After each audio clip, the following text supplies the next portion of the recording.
바울은 아브라함을 통해서 사람이 할례로, 다시 말해서 행위로, 선행으로, 공로로 의롭다 여김을 받은 것이 아니라 믿음으로 의롭다 여김을 받았다라고 하는 사실을 말했습니다. 아브라함이 하나님께 의롭다 인정을 받았는데 언제 인정을 받았다고요? 할례를 받기 전에 믿었을 때에 의롭다 인정을 받았다. 이것을 가지고 사도 바울이 그렇게 설명을 한 것이지요.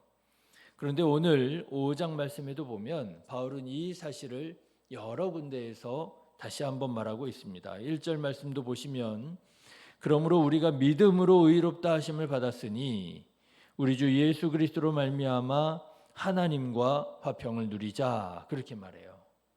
또 여러분 9절의 말씀도 보십시오. 그러면 이제 우리가 그의 피로 말미암아 의롭다 하심을 받았으니 더욱 그로 말미암아 진노하심에서 구원을 받을 것이니라 얘기하고 있습니다. 네, 사실은 이것이 기독교 신앙의 핵심이에요. 믿음으로 말미암아 구원을 받았다. 이것이 우리 기독교 신앙의 핵심이고요. 이 사실을 종교개혁자 마틴 루터가 놀랍도록 깨닫고 전하게 되면서 우리 개신교회가 만들어지게 된 것입니다. 그런데 여러분, 정말 안타까운 것은 이 진리, 이 복음을 우리가 잘 이해하지 못하고 깨닫지 못하고 알지 못하고 오해하는 경우가 많다라고 하는 거예요. 여러분, 믿음으로 말미암아 우리가 의롭다 하심을 받았느니라, 이 말씀이 말하자면 우리 개신교회라고 하는 교회의 가훈 같은 거거든요. 우리 개신교인이라고 한다면, 우리 그리스도인이라고 한다면 이 사실을 다 알아야 돼요. 이것이 우리 신앙의 핵심 중의 핵심이고 기본 진리라고 하는 사실을 알아야 됩니다. 그냥 알 뿐만 아니라 이 말씀의 의미를 우리는 설명할 수 있어야 되는 거예요. 그런데 왜 그런 집 많잖아요. 가훈이라고 집에다가 멋있게 이렇게 써놓고 적어놓고 하면서도 가훈이 뭐야 물어보면 우리 집 가훈 없는데요. 막 이러는 경우 있잖아요. 없기는 왜 없어요? 집에 이렇게 떡하니 써져 있는데. 그런데 가훈이라고 하면서도 이게 잘 가르쳐지지가 않고 배우지를 않으니까 가훈이 있는 줄도 모르고 있다고 손치더라도 안다고 손치더라도 무슨 뜻인지 설명도 못하는 경우 많잖아요. 그런데 그런 일들이 우리 교회 안에도 있더라고 하는 거예요. 우리 기독교 신앙의 기본 진리가 무엇입니까? 물어보면 설명을 못해요. 수십 년 동안 신앙생활을 했는데도 복음이 무엇인지, 복음의 핵심이 무엇인지 설명이 안 되고, 그런 게 있어요? 그런 거 없는데요? 말하지도 못하고 알지도 못하는 경우가 많더라고 하는 거예요. 여러분, 뭐 그럴 수도 있지. 그냥 뭐 건강하게 살면 되는 거 아니야. 가훈 꼭 몰라도 온 가족이 그냥 화목하게 살면 되는 거 아니야. 그렇게 생각하실 수 있고요. 뭐 꼭 기독교 진리, 뭐 핵심, 뭐 꼭 알아야 되나? 신앙생활 모르고도 얼마든지 잘하더구만. 그렇게 말씀하실는지 모르겠는데요. 그렇지 않습니다. 이 진리는요, 이 복음은요, 우리가 뭐 하나 더 알아도 별것 없고 하나 더 몰라도 아무 문제 없는 그런 여러 지식 중에 하나가 아니고요. 이것은 우리가 반드시 알아야만 하는, 알아야만 구원을 받을 수 있는 진리입니다. 여러분, 지식은 몰라도 돼요. 그런데 진리는 반드시 알아야 돼요. 여러분, 지식은요 괜찮아요. 뭐 교회에 뭐 꼭 똑똑한 사람만 교회 다니라는 법이 있습니까? 교회에 똑똑한 사람만 다녀야 되고 똑똑한 사람만 구원받을 수 있다고 하면 그건 복음이 아니라 저주예요. 서울대학교 나온 사람들만 구원받을 수 있는 거예요. 얼마나 그게 저주입니까? 하버드 대학교 나온 사람들만 구원받을 수 있다는 거예요. 얼마나 저주입니까? 그런데 여러분, 교회는 그런 거 아닙니다. 신앙은 그런 거 아닙니다. 많이 배운 자나 많이 배우지 못한 자나 다 구원을 받을 수 있는 것이 우리 기독교 복음이잖아요. 왜요? 어떻게 해요? 지식 때문이 아니라 무엇 때문에요? 진리 때문에요. 많이 배우지 않았어도 내가 진리 하나만큼은 알기에, 내가 이 진리 하나만큼은 분명히 깨달았기에 내가 구원받을 수 있는 것, 이것이 기독교 복음이고 핵심이잖아요. 그래서 여러분, 우리는 반드시 이 사실을 알아야 됩니다. 이 진리를 알아야 됩니다. 내가 복음으로 말미암아 구원을 받게 되었는데 그 복음이 뭐냐? 그 복음이 뭐냐? 내가 선행으로 구원받는 게 아니라, 내가 지식으로 구원받는 게 아니라, 내가 공로로 구원받는 게 아니라 무엇 때문으로요? 믿음으로 구원받았다라고 하는 사실을 아는 것이, 이것이 너무나도 중요하고 이것이 우리에게 복음이 되는 것이라고 하는 거예요. 그런데 이것을 모르니까 병이 드는 거예요, 그리스도인들이. 알기는 아는 것 같은데 설명을 못하니까 병이 드는 거예요. 기독교 신앙과 다른 신앙을 하게 되는 거예요. 나는 열심히 신앙생활을 한다고 하는데 전혀 그리스도인답지 않게 신앙생활을 하고 있는 거예요. 크게 두 가지 병이 들 수 있습니다. 이 진리를 잘 알지 못할 때 우리에게 크게 두 가지 영적인 질병이 생길 수 있는데, 첫 번째는 어떤 질병이냐? 비윤리적으로 살아가면서 자기는 구원받았다고 믿는 뻔뻔한 그리스도인들이, 비윤리적이고 비도덕적인 그리스도인들이 있을 수 있어요. 왜요? 구원은 어떻게 받는 거라고요? 믿음으로 구원을 받는다는 거예요. 그런데 나는 하나님 믿어야 안 믿어요? 믿는다는 거예요. 그러니까 나는 하나님 믿었으니까 나는 구원 받은 자라는 거예요. 그리고는요, 삶을 아무렇게나 살아요. 자기 마음대로 살아요. 할 짓 못할 짓 구분하지 않고 못할 짓 막 하면서 살아요. 그런데 굉장히 떳떳하고 당당해요. 왜요? 나는 믿음으로 구원받은 거예요. 아니, 선행으로 구원받는 거 아니라면서요. 내가 아무리 착한 일을 많이 해도 그걸로 구원받는 게 아니라면서요. 하나님 믿어야 구원받는다면서요. 근데 나 하나님 믿는다니까요. 그러면서 자기 마음대로 살아요. 여러분, 이것은요, 병든 신앙입니다. 하나님의 말씀을 잘 아는 사람이 아니에요. 그렇게 살 수가 없어요. 또 어떤 그리스도인은요, 반대로 살아가는 사람이 있습니다. 하나님 앞에서 의로운 자라 칭찬받기 위해서 끊임없이 자기를 정죄하면서 살아가는 사람들이 있어요. 끊임없이 자기를 정죄합니다. 그리고요, 완벽주의적인 신앙생활을 하려고 하는 사람이 있어요. 하나님 앞에서 트집 하나 잡히지 않으려고, 완전하신 하나님께서 나를 보셨을 때 내가 얼마나 불완전한 존재냐 이거예요. 얼마나 죄 많은 존재냐는 거예요. 그런데 그 하나님 앞에 내가 온전히 서기 원하는 거예요. 얼마나 귀한 신앙입니까? 그런데 온전히 서기 원하다 보니까 어떻게 하는 거예요? 완벽주의 신앙이 되려고 하는 거예요.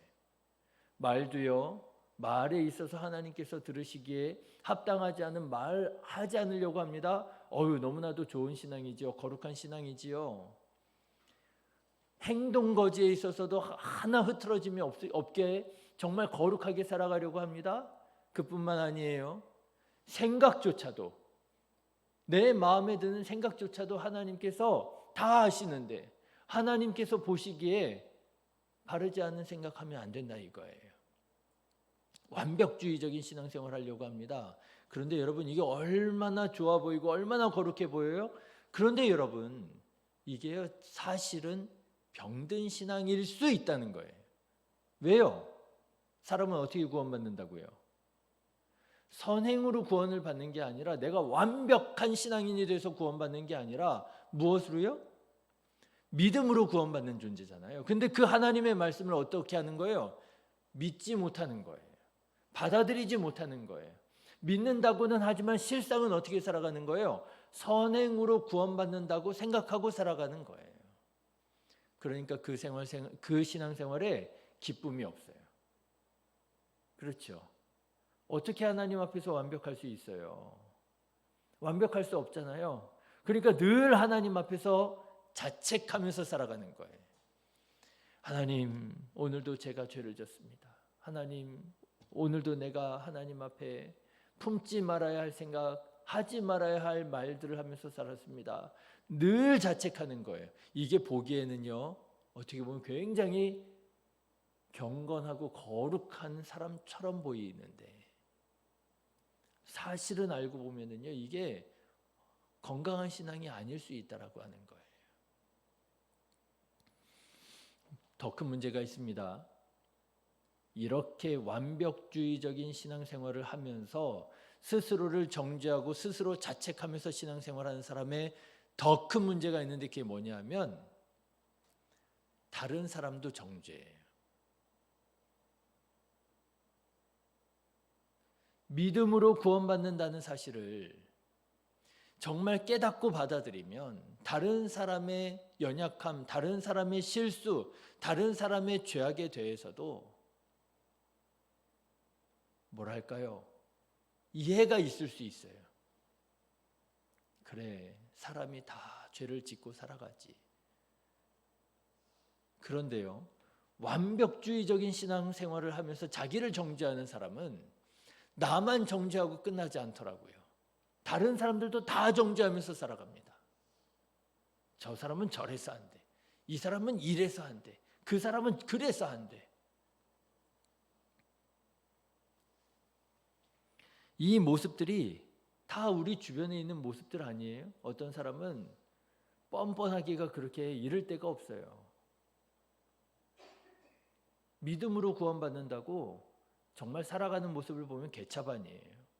하나님 영광 가리우고요, 안하무인이고요. 그런데 자기는 믿음으로 구원받았대요. 그런가 하면 또 옆에 다른 사람을 보면은 참 경건하고 거룩해 보이는데 어쩌면 저렇게 신앙생활을 열심히 할까 싶은데 그 신앙생활에 기쁨이 없어요. 그리고요, 가만 보면 늘 다른 사람들을 정죄하면서 살아가요. 그러면 여러분, 선행으로 구원받는 것이 아니라 믿음으로 구원받는다고 하는 이 진리는 어떤 의미냐? 여러분 아셔야 됩니다. 바울이 말하는 믿음으로 말미암아 의롭다 하심을 받았느니라, 바울이 말하는 이 의라고 하는 말은요, 우리가 생각하는 의와는 많이 달라요. 아예 다른 것은 아니지만 많이 다릅니다. 여러분은 의라고 하면 무엇을 생각하십니까?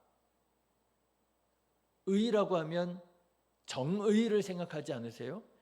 옳은 것, 바른 것, 이걸 의라고 생각하잖아요. 옳을 의, 그걸 의라고 생각하시잖아요. 정의. 그런데 여러분, 성경에서 말하는 의는요, 정의가 아니에요. 성경에서 말하는 의라고 하는 것은요, 디카이오 수네라고 하는 말인데요, 바른 관계를 의미합니다. 그래서 바울이 말하는 바 믿음으로 의롭다 여김을 받았다라고 하는 말은요, 여러분 잘 아셔야 됩니다. 사람이 여러 가지 죄를 지었어도 하나님을 믿으면 하나님께서 그 모든 죄에도 불구하고 우리를 정의로운 사람으로 인정해 주신다, 이런 말이 아니에요. 말이 안 되잖아요. 그렇죠? 아니, 죄를 지었는데 하나님을 믿었다고 우리가 갑자기 정의로운 존재가 될 수 있나요? 말이 안 되는 거예요. 그런 의미가 아닙니다. 정의가 아니에요. 여러분, 우리가 믿음으로 말미암아 의롭다 하심을 받았다라고 하는 이 말의 의미는요, 우리가 참 흠이 많고 우리가 죄를 많이 지어 정말 의롭지 못한 사람임에도 불구하고 하나님께서는 여전히 나를 사랑하셔서 나를 구원하시기 원한다고 하는 이 사실을 믿음으로 받아들일 때, 내가 자격이 없어요, 공로가 없어요. 그럼에도 불구하고 하나님께서 나를 사랑하셔서 사랑으로 구원하시기 원하신다라고 하는 이 사실을 믿음으로 받아들일 때 하나님께서는 우리가 하나님과 바른 관계를 맺고 있다라고 인정해 주신다는 거예요. 우리가 죄가 있는데도 불구하고 네가 나와 바른 관계를 맺고 있구나. 그렇게 인정해 주신다라고 하는 것을 의미한다는 거예요. 여러분 이렇게 말씀드려도 무슨 말인지 잘 애매하시죠? 그래서 이게 기독교 신앙의 핵심인데도 불구하고 우리가 잘 설명이 안 되는 거예요. 설명을 드려도 이게 설명이 착 와닿지 않거든요. 그런데 여러분 이 설명을 예수님께서 이미 하셨습니다. 탕자 비유를 통해서 말씀하신 거예요. 여러분 탕자 비유를 생각해 보십시오. 아버지가 살아계신데 아들이라고 하는 놈이 아버지에게 유산을 달라고 합니다. 폐륜이지요. 죄입니다. 그래놓고 또 죄를 짓습니다. 그 받은 유산을 가지고 외국에 가서 허랑방탕 다 써버립니다. 이게 얼마나 큰 죄예요. 아니 받은 유산 가지고 나가서 아주 보란듯이 잘 살아도 죄잖아요. 아버지한테 어떻게 유산을 살아계시는데 달라고 해가지고 이미 죄를 지은 거잖아요. 그런데 이미 죄를 짓고도 더 큰 죄를 짓는 거예요. 아버지가 평생도록 수고하여 모은 재산을 나가서 허랑방탕 다 써버립니다. 이런 세상에 나쁜 놈이 어디 있어요? 그런데 이 아들이 모든 것을 잃고 나니 아버지의 집이 그리워졌어요. 그래서 아버지의 집으로 돌아갑니다. 그런데 이 아들이 그래도 염치가 있는 놈이라 아버지의 집으로 돌아가면서 그렇게 생각합니다. 그렇게 아버지에게 말합니다. 아버지, 제가 아버지를 아버지라고 부를 수가 없습니다. 나를 아들로 여기지 마시고 그냥 종의 하나로 여겨주십시오. 그렇게 얘기를 해요. 네, 죄인이지요. 공로 없습니다. 아무런 자격 없습니다. 그런데 그 아버지가 그 탕자를 어떻게 했다고요? 아무 조건 없이 그 탕자를 아들로 받아들였다는 거예요. 아들로 인정해 주었다라고 하는 거예요. 여러분 이것이 우리를 향하신 하나님의 마음이고 사랑이고 은혜이고 구원인 것입니다. 이것이 하나님께서 우리에게 바라시는 거예요. 우리가 아무리 죄를 지었어도 하나님께서 우리를 사랑으로 구원하시기 원하신다라고 하는 거예요. 예수님께서 하나님 아버지의 마음을 이렇게 가르쳐 주신 거예요. 자, 그런데 여러분 여기에서 생각해 보십시오. 만일 이 아들이 뻔뻔하게 집으로 돌아왔다면 어떻겠습니까? 아주 뻔뻔하게 집으로 돌아와 가지고요. 다시 아들의 지위를 요구하고 다시 아들의 그런 대우를 요구하는 거예요. 아버지, 내가 그래도 아들은 아들이잖아요. 피는 물보다 강하다고, 피는 물보다 진하다고. 내가 아버지 마음을 좀 섭섭하게 아프게 해드렸을는지는 모르겠는데 그래도 뭐 달라지나요? 내가 아들인걸? 이러면서요 집에 돌아와가지고 자기가 또 뭐 아들인 것처럼 행세하면서 유산을 달라고 또 뭐 얘기하고 난리를 치고 깽판을 치고 그런다고 생각해 보십시오. 그런 사람이 있겠나 싶으셔도 여러분 보십시오. 그런 사람이 있습니다. 그렇죠? 그런데 여러분 그런 그리스도인들도 있다는 거예요. 아까 말씀드린 것처럼 하나님께서 은혜와 사랑으로 우리를 구원하시기 원하신다, 우리를 아들 삼기 원하신다라고 하는 이 복음을 가지고요 깽판치는 그리스도인들이 있더라는 거예요. 나 예수 믿고 구원받았다고 하면서 자기 마음대로 살아가는. 여러분 생각해 보십시오. 이런 아들을 아들로 인정해 줄 수 있겠습니까?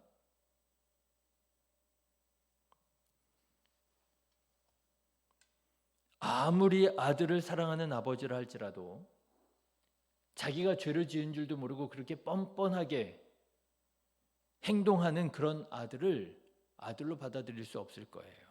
그건 사랑도 아니지요. 여러분, 믿음으로 구원받았다고 하는 이 말씀을 가지고 비윤리적으로 살아가면 안 되는 겁니다. 하나님께서 우리를 아무리 사랑하시고 또 구원하시기 원하신다 할지라도 하나님을 믿는다고 주장하면서 비윤리적으로 땡깡을 부리고 산다면 하나님께서는 그 사람의 죄를 죄 없다 하지 않으실 거예요. 바른 관계라고 인정해 주시지 않을 거예요. 이거는 바른 관계가 아니야. 그렇죠? 오히려 하나님의 영광을 가리웠다고, 하나님의 이름을 망령되게 일컬었다고 더 큰 심판을 받게 될 것입니다. 또 여러분, 탕자의 비유를 이렇게 생각해 보십시오. 만약에 이 탕자가 성경의 말씀처럼 그렇게 자기의 죄를 깨닫고 회개하면서 돌아와서 아버지에게 얘기하는 거예요. 아버지, 내가 아들이라 불릴 만한 그런 자격이 없습니다. 난 정말 너무너무 나쁜 놈입니다. 나를 그냥 종의 하나로 받아주세요. 그렇게 얘기를 한 거예요. 그런데도 이 아버지가 그 아들을 품어주면서 신발을 신기고 가락지를 끼우고 옷을 갈아입히면서 내 죽었던 아들이 다시 살아왔다고 그렇게 기뻐하면서 환영을 해 주었다는 거예요. 성경 말씀이 그렇게 나오잖아요. 그런데 여러분, 만일 이 아들이 염치가 있는 아들이라 그 아버지의 사랑을 끝까지 받아들이지 못했다고 생각해 보십시오. 아니라고, 아버지. 아니라고. 뭐 있을 수 없는 일이라고. 나는 아들로 불릴 아무런 자격이 없다고. 나 같은 게 무슨 아들이냐고. 난 그냥 종이라고.